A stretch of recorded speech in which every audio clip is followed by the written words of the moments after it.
हमारी पार्टी के कांग्रेस के उम्मीदवार मेरे साथ भारत सरकार में मंत्रिमंडल में साथी रहे सम्माननीय श्रीकांत जैना जी, श्री मोहंती जी, गिरी साहब, लैका जी, अक्षय आचार्य जी, सभी कैंडिडेट्स के नाम जो जैना साहब ने लिए, जिला अध्यक्ष महोदय और आप सब लोग, बुजुर्गों, माताओं, बहनों, बच्चों, नौजवान दोस्तों, बहुत गर्मी है लेकिन उसके बाद भी आप सब लोग यहाँ बैठे हैं, मैं आपका बहुत धन्यवाद देता हूँ। आप सब जानते हो देश में एक नई सरकार बनाने के लिए चुनाव है और कांग्रेस पार्टी में राहुल गांधी जी ने, खड़गे साहब ने बहुत सोच समझकर यहाँ पर श्रीकांत जैना जी को आपका उम्मीदवार बनाया है, आपके भरोसे पर बनाया है। और उड़ीसा के समेत पूरे देश में आज एक बदलाव की लहर है। पूरे देश में 10 साल की सरकार से लोग ऊब चुके हैं, थक चुके हैं, बदलाव चाहते हैं। मुझे पूरे देश में जाने का मौका मिला है, आंध्र, केरला, कर्नाटक, पंजाब, हरियाणा, राजस्थान, मध्य प्रदेश, छत्तीसगढ़, उत्तर प्रदेश, उत्तराखंड, जहां भी हम लोग गए हैं सब लोग एक ही बात बोलते हैं कि 10 साल से पूर्ण बहुमत की सरकार दिल्ली में बैठी है और जो बातें बोलकर सरकार बनाई थी, महंगाई, बेरोजगारी, काला धन, भ्रष्टाचार, इन चारों मुद्दों पर पूरी तरह केंद्र की सरकार फेल हुई है और ये सरकार आज 5 साल का दोबारा टाइम जनता से मांग रही है। और उड़ीसा एक वो राज्य है जहां पर केंद्र की सरकार की नजर पड़ती है सिर्फ चुनाव से पहले। 5 साल यहाँ कोई पूछने वाला नहीं है और ये प्रदेश की सरकार है। पिछले 20-25 सालों से जनता की वोट लेकर सरकार बन रही है लेकिन तमाम क्षेत्रों में पूरी तरह भ्रष्टाचार को पनपाने का काम किया, चाहे वो खान माफिया हो, चाहे वो चिट फंड माफिया हो, चाहे वो अधिकारियों के मार्फत यहाँ लूट खसोट की बात हो।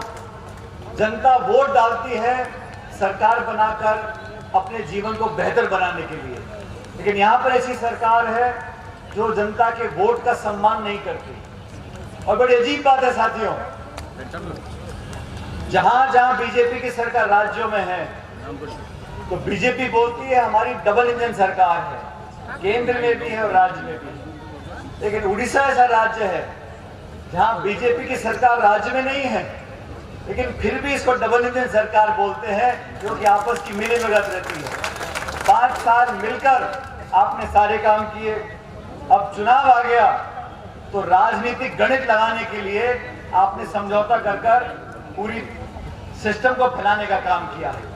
लेकिन मैं आपको बताना चाहता हूं, भारतीय जनता पार्टी ने जो वातावरण बनाया देश के अंदर, एक ऐसी सरकार बनी है जो दमन की और बदलाव की राजनीति करती है, विपक्ष को खत्म करना चाहते हैं।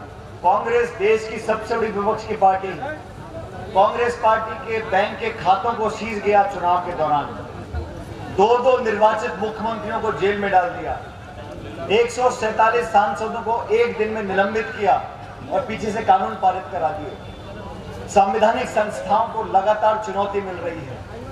इस देश में पहले भी सरकारें बनती थी, पहले भी विपक्ष होता था, लेकिन इस बार जो संस्थाएं हैं, चाहे वो न्यायपालिका है, चाहे वो निर्वाचन आयोग है, चाहे वो मीडिया है, उन सबको नीतिगत तरीके से उन संस्थाओं को कमजोर करने का काम किया गया। उनकी विश्वसनीयता पर, उनकी क्रेडिबिलिटी पर आज सवाल उठ रहे हैं। आज सुप्रीम कोर्ट ने बोला इलेक्शन कमीशन को कि 10 दिन के बाद आपके 6% वोट बढ़ गए, आपने बताया नहीं कहां से बढ़े हैं, उसका पूरा लेखा जोखा मांगा है। ये चुनाव बदलाव का चुनाव है, ये चुनाव इस देश में संविधान बरकरार रहे इस बात का चुनाव है, हमारे गरीब, दलित, आदिवासी, पिछड़े वर्ग के लोगों का आरक्षण बरकरार रहे इस बात का चुनाव है।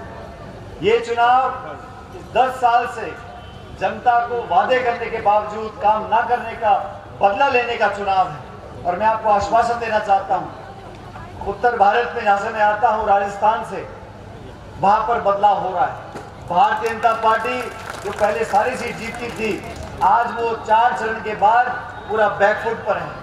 लेकिन इस उड़ीसा के अंदर मैं आपसे अपील करने आया हूं, हमारे जो विधानसभा के प्रत्याशी हैं और हमारे सम्मानित जैना साहब, ये लोग ऐसे लोग हैं जो दिल्ली में बैठकर और भुवनेश्वर में बैठकर आपकी सेवा करेंगे, ईमानदारी से लोगों के वादे पूरे करने का काम करेंगे। हमने अपने मैनिफेस्टो में कहा है कि नरेगा की जो दिहाड़ी मिलती है अभी 200-250 रुपया मिलती है, हमने कहा 400 रुपया प्रतिदिन मिलेगा अगर हमारी सरकार बनेगी। किसान की जो फसल होती है उसकी खरीद पर हम लोगों ने कहा कानून बनेगा, ताकि किसान को जो बिचौली और काला बाजारी करने वाले लोग उनका शोषण करते हैं उसको रोक सकें। हम लोगों ने मैनिफेस्टो में कहा कि इस देश में जितने गरीब परिवार हैं, प्रत्येक गरीब परिवार के घर में जो महिला है, प्रत्येक महिला के खाते में प्रतिवर्ष 1 लाख रुपया हम लोग देंगे, क्योंकि महंगाई इतनी हो गई है। बीजेपी की सरकार में हर चीज महंगी हो गई है, पेट्रोल, डीजल, फल फूल, साग सब्जी, चाय, दूध पत्ती, तेल, कुछ भी ले लो, सब आसमान छू रहा है। जब मनमोहन सिंह जी की सरकार थी 2014 में गैस का सिलेंडर 420 रुपए का था, आज 1000 रुपए का हो गया। पेट्रोल डीजल 100 रुपए लीटर हो गया। लेकिन मुझे दुख इस बात का होता है कि एक भी बीजेपी का नेता मन से खड़ा होकर ये नहीं बोलता कि हम महंगाई को कम करेंगे, हम लोगों को रोजगार देंगे, हम किसान की आमदनी दुगनी करेंगे। इन बातों को बोलने का कोई समय नहीं है, क्योंकि भाजपा के नेता राजनीति करते हैं, हिंदू, मुसलमान, मंदिर, मस्जिद, और क्या भाषण दे रहे हैं कि कांग्रेस की सरकार बन गई तो आपके मंगलसूत्र छीन लेंगे। ये कोई भाषा है बोलने वाली? हम चाहते हैं विकास की बात हो, रोजगार की बात हो, उद्योग की बात हो। जैसे जैना साहब ने बताया, हमारे समय में बहुत संस्थानों को जिले में हम लोग लेकर आए थे, लेकिन दुर्भाग्यवश राज्य की सरकार का विकास पर कोई ध्यान नहीं है। वो तो बस आपस में जो आपस की खींचतान है उसको संतुलित करने में लगे रहते हैं। और मैं जानता हूँ चुनाव के बाद जो आज एक दूसरे के खिलाफ भाषण दे रहे हैं, ये सब लोग इकट्ठे हो जाएंगे। तो आपका वोट अगर बीजेडी में जा रहा है तो समझ लो बीजेपी में जा रहा है। ये दोनों एक ही सिक्के के दो पहलू हैं। ये कृपया करके जैना साहब को, हमारे उम्मीदवारों को अपना वोट दें। हाथ का निशान हमारा पंजाब साहब पुरानी पहचान है, और ये वो उड़ीसा है जिसको नेहरू जी ने, इंदिरा जी ने एक सपना देखा था। राजीव गांधी जी को आके लेकर गए। एक समय था जब उड़ीसा के लोगों का महत्व होता था, उड़ीसा के नेताओं की दिल्ली में पूछ होती थी। आज कोई पूछने वाला नहीं, इसलिए कृपया करके वापस वो समय लेकर आए। दोबारा आप हाथ निशान पर पंजे के मोहर लगाकर, बटन दबाकर जैना साहब को दिल्ली में भेजें। और मैं आपको आश्वासन देता हूँ, मैं बहुत दूर से चलकर आपके बीच में आया हूँ, और इतनी भीषण गर्मी में आप लोग यहाँ बैठे हो, इस बात को दिखाता है कि आप भी बदलाव चाहते हो।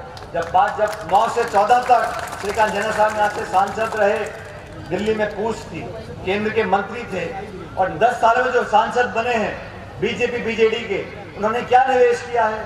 कौन दिल्ली में उनको पूछ रहा है? इसलिए ऐसे नेता को, ऐसे व्यक्ति को वोट डालो जो आपकी बात को मजबूती से, बुलंदी से आगे रख सके। मैं तो आपसे इतना कहना चाहता हूं, मतदान के दिन भारी बहुमत लेकर, भारी तादाद में हर जाति वर्ग का व्यक्ति, महिला, बहन, भाई जाकर हाथ के निशान पर बटन दबाकर कांग्रेस पार्टी को विजयी बनाए। और उड़ीसा के वो पुराने दिन जब कांग्रेस के शासन में यहाँ पर विकास और प्रगति होती थी, उन दिनों को वापस लेकर आए। आप सब लोग यहाँ पर आए, मेरी बात को सुना। मैं परमपिता परमेश्वर से कामना करता हूँ, जगन्नाथ भगवान से प्रार्थना करता हूँ कि आप सब हमेशा मुस्कुराते रहो, फलो फूलो, आगे बढ़ो, आपको भगवान तरक्की दे और आपका आशीर्वाद हम पर हमेशा बना रहे। बहुत बहुत धन्यवाद। जय हिंद, राम राम साहब।